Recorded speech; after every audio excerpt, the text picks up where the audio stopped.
চলতি মাসেই পাকিস্তানে খেলবে বাংলাদেশ দল। জবাবটা হবে ব্যাটে বলে। বাবর রিজওয়ানদের দেশে আতিথ্য নিয়ে তাদের মাঠেই মুতোর জবাব দিবে।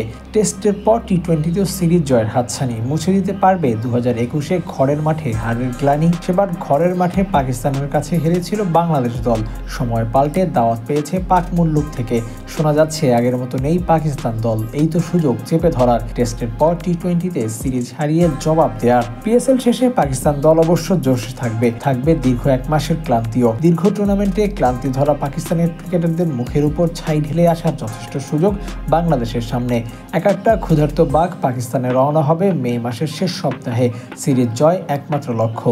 5 ম্যাচের সিরিজে 3 ম্যাচ জিতলেই সিরিজ জয় নিশ্চিত। জয় পাওয়ার লক্ষ্যে টপ ক্লাস দল গঠন করারও আভাস রয়েছে। পুরনো কিংবা নতুন নয়, পারফর্মারদের সুযোগ দেওয়ার কথা শোনা যাচ্ছে। হুট করে পারফর্মার খুঁজে বের করা কষ্ট হলেও টাইগার সিলেক্টরসের জন্য খুব বেশি কষ্ট হওয়ার কথা নয়। কেননা নিউজিল্যান্ডের এ দলের বিপক্ষে সিরিজ শেষ করলেই দুধ কা দুধ পানি কা পানি হয়ে যাবে। বেছে বেছে ক্রিকেটার নেওয়া যাবে। শামীম, হৃদয়, ইমনদের সঙ্গে নতুন কে বা কারা যাবে পাকিস্তান, সে সম্পর্কেও জানা যাবে।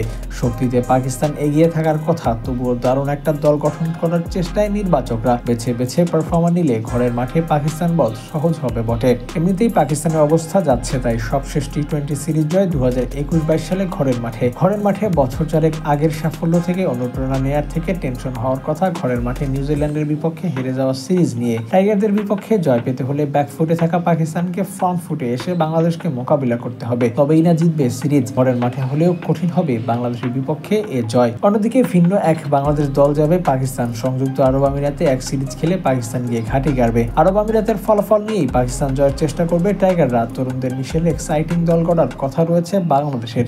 পাকিস্তানকে ঘরের মাটিতে হারাতে সব ধরনের চেষ্টা তদবির বহাল তবিয়তে রাখবে বাংলাদেশ। একে তো ঘরের মাঠের সবশেষ সিরিজগুলোতে বেশ কটা খুইয়ে বসেছে পাকিস্তান, তার উপর বাংলাদেশের জবাব অনেকটা কঠিন সমীকরণ হয়ে দাঁড়াবে পাকিস্তানের সামনে।